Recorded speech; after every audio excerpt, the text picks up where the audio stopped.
Welcome to the last video in the class.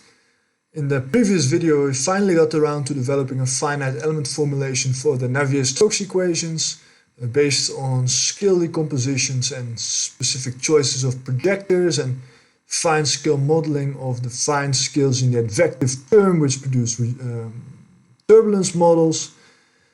But if we now end up using this finite element formulation, then we can actually run into some problems. And those are what's illustrated on the slide right here, where we can interpret this simulation as if there are infinitely wide plates running parallel to one another, and we have a pressure-driven flow. So the simulation is of a chunk of that system, where we have periodic boundary conditions on the sides and on the back and the front. And if we compare this finite element solution with the true solution, so that would be the one that we would obtain with direct numerical simulation, where we have completely resolved all the scales.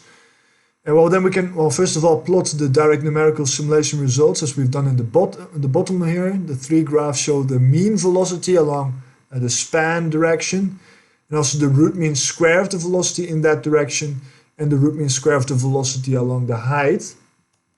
And if we now overlay the results to obtain with our finite element solution obtained with this finite element formulation, then we find that we have a pretty significant deviation, where we're predicting the mean velocity by a factor of half, I would say. Yeah, so very significant. And I already identified this problem as having to do with the unresolved boundary layer when we talked about the definition and the meaning of turbulence in previous videos. So that is the last thing that we're going to have to fix. And the way that we're going to fix that is by taking a page out of the book of discontinuous Galerkin methods, where our solutions tend to have are able to reproduce discontinuities. And in a sense, that is to some extent almost what a boundary layer is. It's such a sharp gradient that if we look 1 centimeter into the volume, then we see a very significant jump of the velocities. So we hope that a discontinuous Galerkin treatment of at least only the boundary part of the domain is able to resolve our issues here.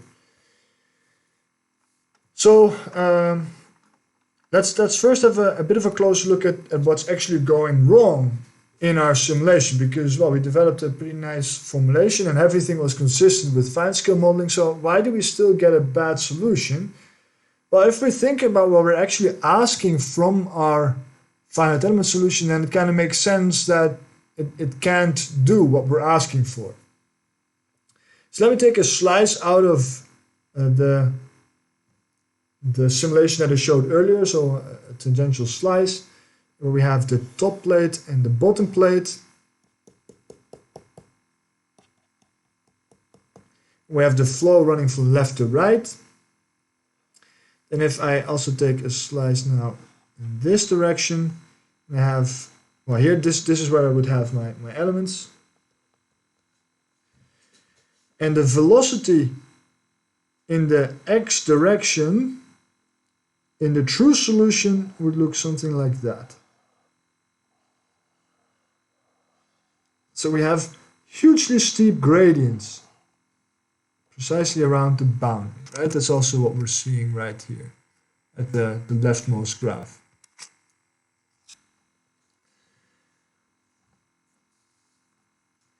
So how did we obtain a solution like this? Well, this was again a balance law, where we're balancing a pressure gradient modeled by a body force that is pointing to the right with the traction that is acting in a shearing fashion on the flow at those two boundaries. So it's going to be a shear force in x, for which we actually have a relation that is the one from Newtonian fluid, as mu times the derivative of the velocity in x with respect to the y coordinate. Well, this is y and this was x. So this is already telling us that if we want to balance some body force, then we need a certain gradient of our velocity. So that means that we really have one of two options if we want our finite element solution to reproduce that behavior, because our finite element solution is a discrete representation of this momentum balance equation.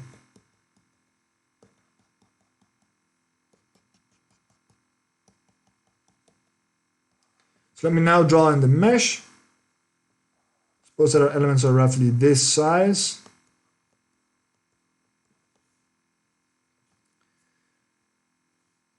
Let me actually move that a bit to the, oh, that's not what I want. That's certainly not what I want. Just wanted to move my mesh a little bit to the left.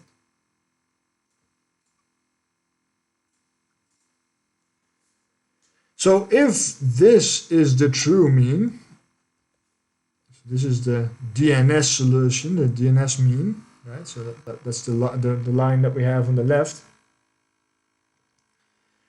Then if I want to have the same gradient as what we have here, so the same gradient dux dy,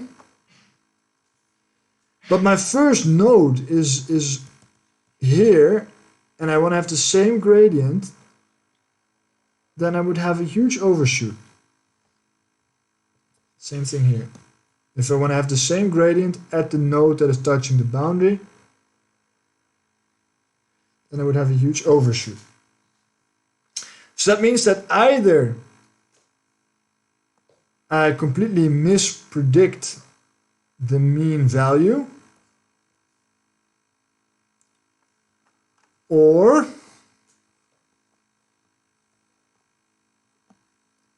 if I do want to also predict the correct mean value, then I would have this very strange solution behavior, where I have a huge spike in my solution. So clearly neither of these solutions are what we're actually interested in and what we're actually looking for. And given that we have a stabilized formulation, we're kind of smoothing out these sharp peaks inside of the domain. And that's why indeed our finite element solution is showing that upper behavior here. This is what our finite element solution ends up doing. So that is not a defect of our finite element solution per se. It's doing precisely what we asked it to do. We asked it to be, well, stable, and we asked it to have this momentum balancing principle baked into the solution. And so then the only thing that it can do is produce a solution that kind of looks like this. So the way that we're going to mitigate this is by not having this node be fixed right over here. We're going to allow this node to be flexible. So that is why I'm calling this a DG type method, because we're adding flexibility where we would otherwise have constraints. That's also what we have in DG, where normally we have a continuity constraint, and then we're adding a flexibility in terms of an additional node. Okay, so neither of these solutions are suitable. So let's release the u is equal to 0 constraint and try DG, discontinuous gelöken, but only at the boundary.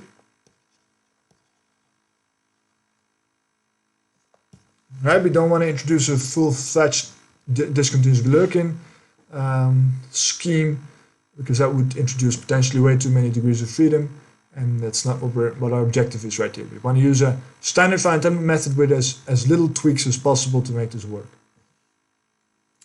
So how would we go about finding a DG method based on a problem like this? Okay, well, we started off writing things in a conservation law setting, which in this case we do as follows.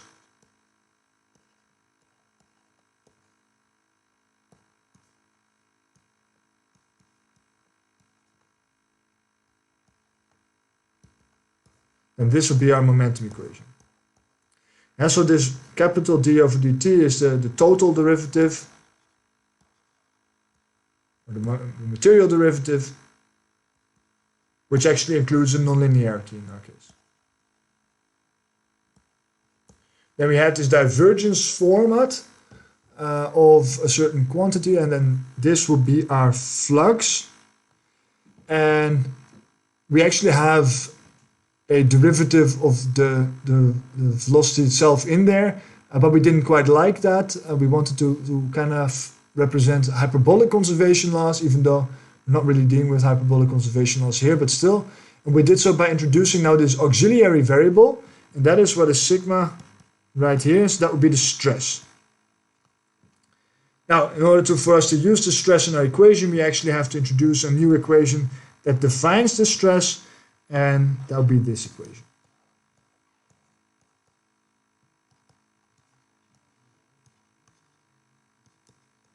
Now I'll switch back to the symmetric gradients.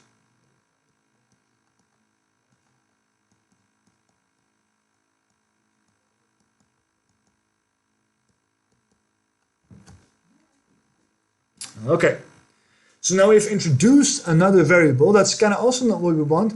So we'll have to remove this later on. And we saw one method that did precisely that. That was the interior penalty method. And I'll actually go through the same set of steps as the ones that I took also for that lecture. I think that was one of the last lectures in the discontinuous Galerkin series. But we talked about how you would now eliminate also this newly introduced variable, the stress. And we could only do that for particular discontinuous Galerkin methods, which were based on particular choices of numerical fluxes. So that's precisely what we'll have to do here as well. We're going to introduce numerical fluxes. So we do so by taking the integration by part steps, and then the boundary values that we obtain for the fluxes are going to be replaced by some numerical approximation of those true fluxes. So we're going to do integration by parts on this term, and the other derivative term is in here. So what do we get? We get integral of the total derivative of u dot v minus sigma dot, and I suppose this is the symmetric gradient, on omega. This is going to be a plus, and then we have a minus of sigma dot t, dot n. We sometimes write sigma dot n as t, that would be the traction. But I don't want to do that yet. Dot v.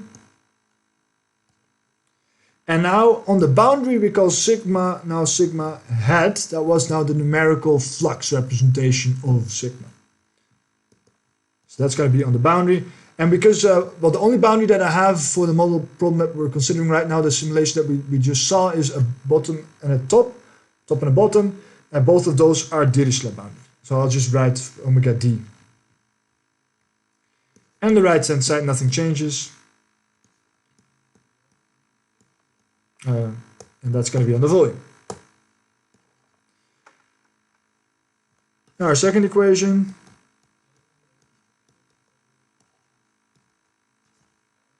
We also perform integration by parts. That gives me a u right here. 2 mu divergence of tau. And that also gives me some boundary terms, which are also Dirichlet boundaries, as 2 mu symmetric gradient of u hat, right? Now that's also going to be our numerical flux, dotted with the normal. No, sorry, I'm going a little too fast here. No symmetric gradient. U hat dotted with tau dotted normal. Sorry, there we go. And now we still have the last term as well.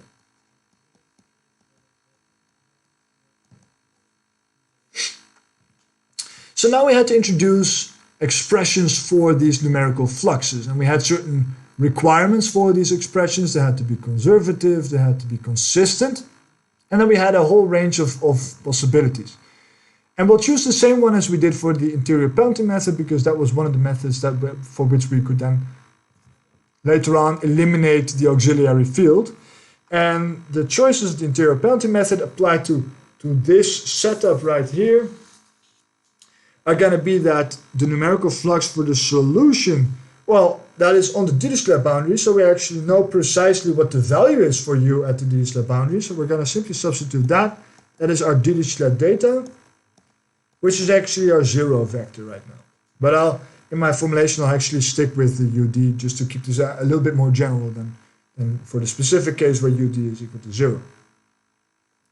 Now for the sigma.n numerical flux, and we're going to use the consistent choice of 2 mu symmetric gradient of UH, so the discrete approximation dot n minus PIN, so that is Pn, plus some additional penalty term, right? That's what we also tended to do quite regularly for discontinuous Gluckin method, that we added penalties. Now on what do we have a penalty? On the velocity itself. Normally you would have between the jump of the velocity or the jump of the scalar value or whatever problem we dealt with. But now we don't really have a jump, but we actually have the known value. So we'll write this as the jump between, or the difference between UD and U. So this is a consistent choice because, well, in effect, if we have the actual solution U in here, well, then the last term cancels, and we actually have precisely the definition of the traction on the boundary, right? So this is a consistent choice. Now we substitute that in here. Let me just copy this over.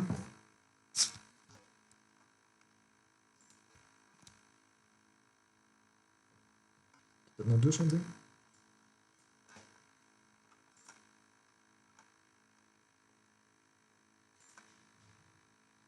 Okay, I'm just gonna write it. I feel like my document is getting so large that it's starting to struggle with.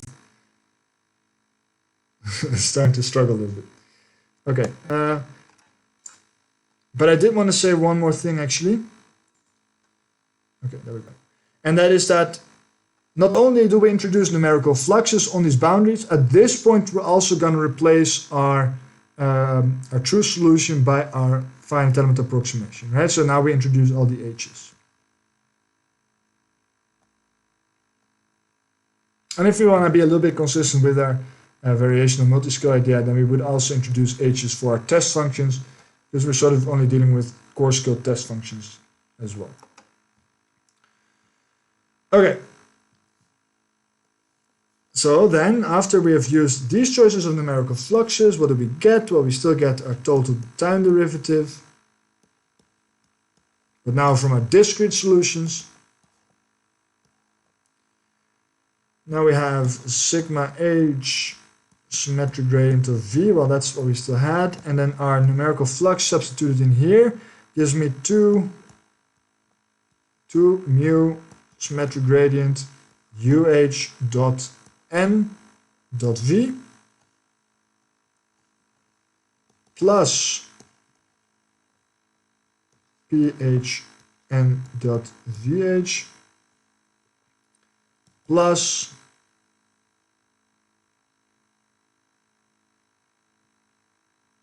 eta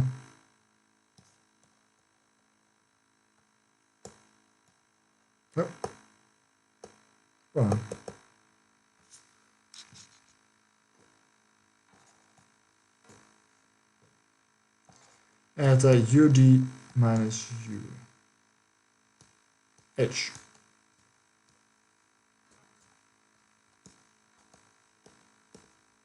And our second equation, this is going to be equal to f dot v. And our second equation was sigma h tau h. And I'll actually do reverse integration of parts on this term again. So after I've done that, I actually get my plus sign back. I have an integration of the volume of the original term, but now with the discrete solution. And I have an integration over the boundary of I feel like I'm off by a negative sign, that's why I'm being a bit hesitant here.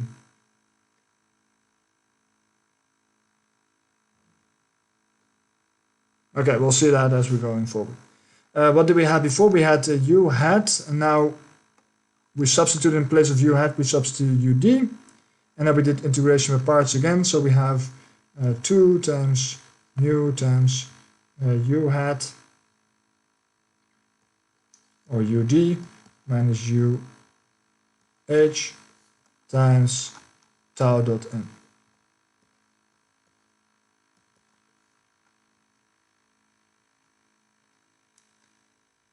I think that's what we, and then minus p n phn dot vh. No. ph I, oh sorry, this was not a boundary term. Okay, excuse me. ph I double contracted by tau. Okay, so now the trick to eliminate the auxiliary variable was that we're gonna choose a certain test function for tau. Or recall also the tau was now sort of a new equation, so we can make a certain choice and substitute that into the first equation. So I'll actually make the choice that tau is going to be equal to the symmetric gradient of VH. This second equation here has to hold for all possible tau, so I can make that choice. And then I'm gonna subtract that, or I can say I'm gonna choose minus symmetric gradient of VH, and I'll add that to the first equation. Then we'll see that this one is gonna cancel with that one.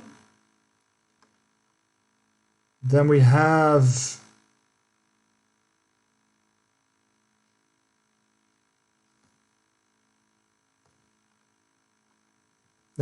minus symmetric gradient of VH in here, minus the symmetric gradient of VH in here, and minus the symmetric gradient of VH in here. Yeah, so we're choosing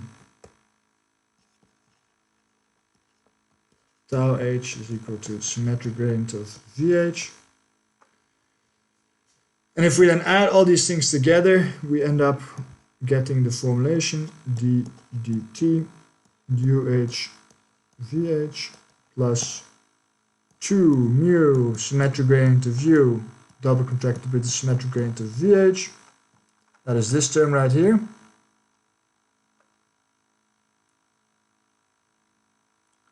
Yeah, so it's a negative sign, but it's here on the right hand side, so I would have to move everything to the left hand side before I add it here and end up in the left hand side. And minus the divergence of VH times P. That is actually what this term is. Alright, so if we take the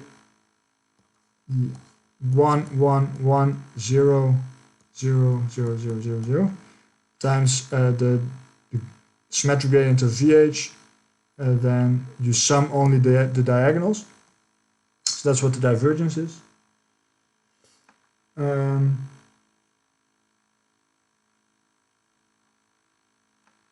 Good.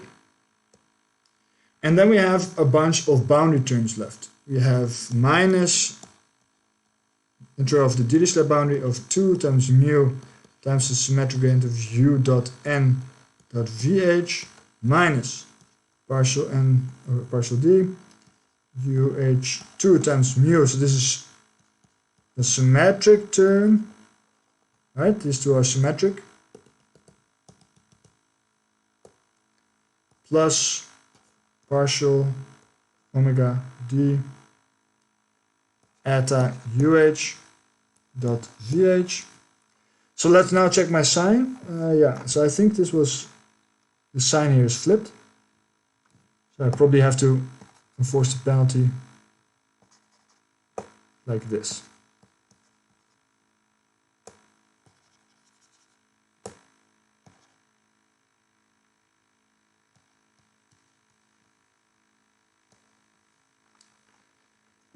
So that's how we get now a positive coercive contribution. And that is all going to equal now the right-hand side, and there's going to be some new terms in the right-hand side as well. Actually, new boundary terms. ud times 2 mu and eta ud dh.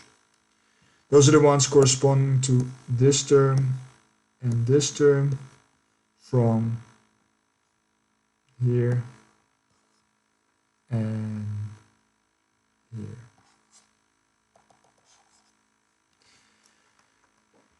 Okay, so what we have is actually our original formulation, the time derivative of of our velocity, our symmetric diffusion term, our divergence of V on the pressure. So this was all the stuff that we had before as well, and we worked around with before as well. But now we have a whole bunch of additional terms on the boundary, and that kind of relates to how discontinuous Galerkin methods normally have a whole bunch of additional terms on all the element interfaces. Yeah, but now we only use this DG idea on the Dirichlet boundary. And all these additional terms, that would normally be 0, because we then strongly set that u is going to be equal to 0 on the boundary, which would cancel also the test function. So this is 0, this is 0, this is 0, this is 0, and this is 0.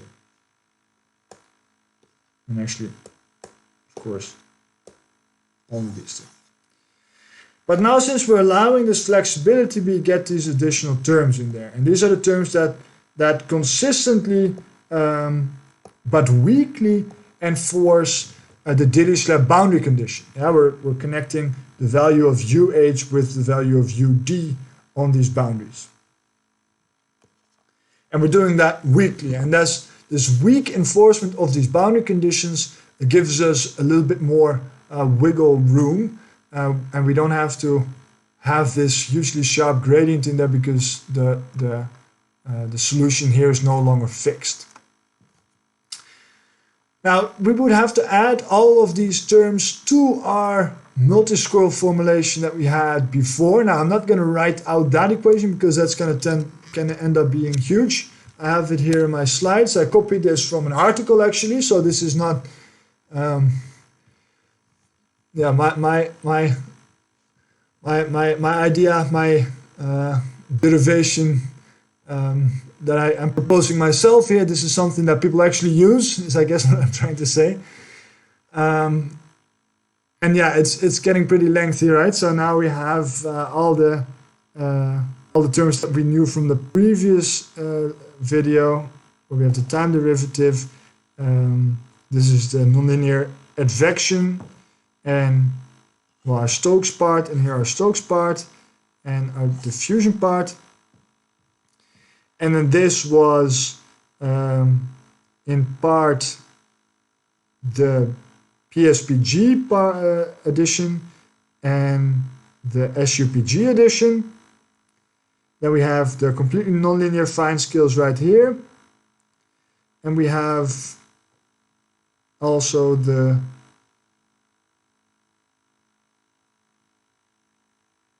I'm missing one term. Where did it go?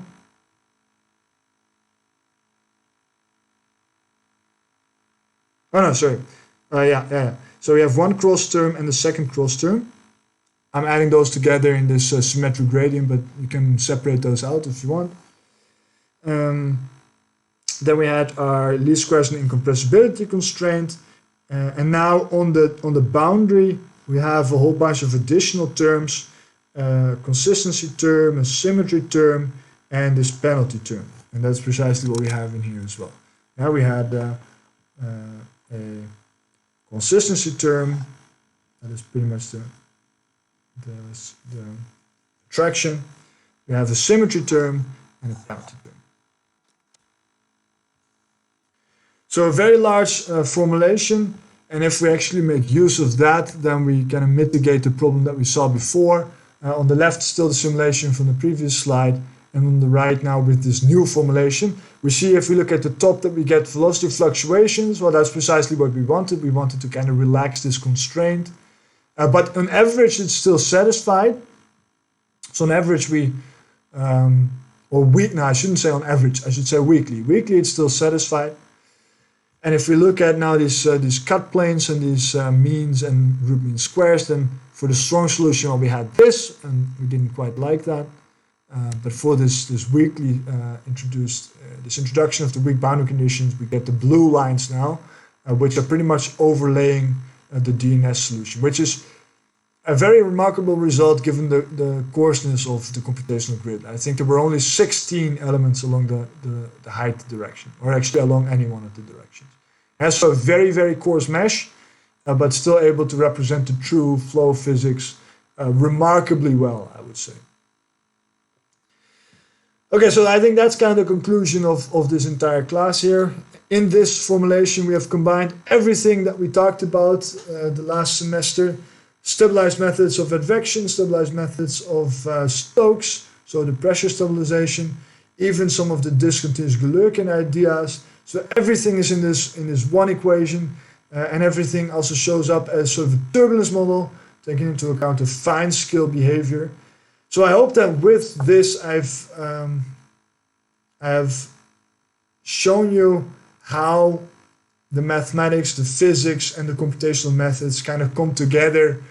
And you have to really take everything into account as you're trying to obtain your simulations in such a way that they produce reasonable results rather than what we're seeing for the still at this point a very involved formulation, but not doing what we wanted to do, right? So that's what we wanted to do. Okay, so thank you for your attention. Let me also once more show this slide here. So this was also making use of the same formulation, but now at a much bigger mesh, right? So this was only 16 element by 16 element by 16 elements, and this made use of I think 15 million degrees of freedom. Yeah? So you can also use these formulations for much larger systems of equations. So thank you for your attention. I hope that you enjoyed the course content, and I hope that I could convey some of my ideas on these kind of methods and the mathematics behind them. I hope that I emphasize things in the way that made sense to you as well. I enjoyed teaching the class, and I hope you also enjoyed taking the class. So thank you for your attention, and looking forward to seeing you either in other classes or walking around here in the future. Thank you.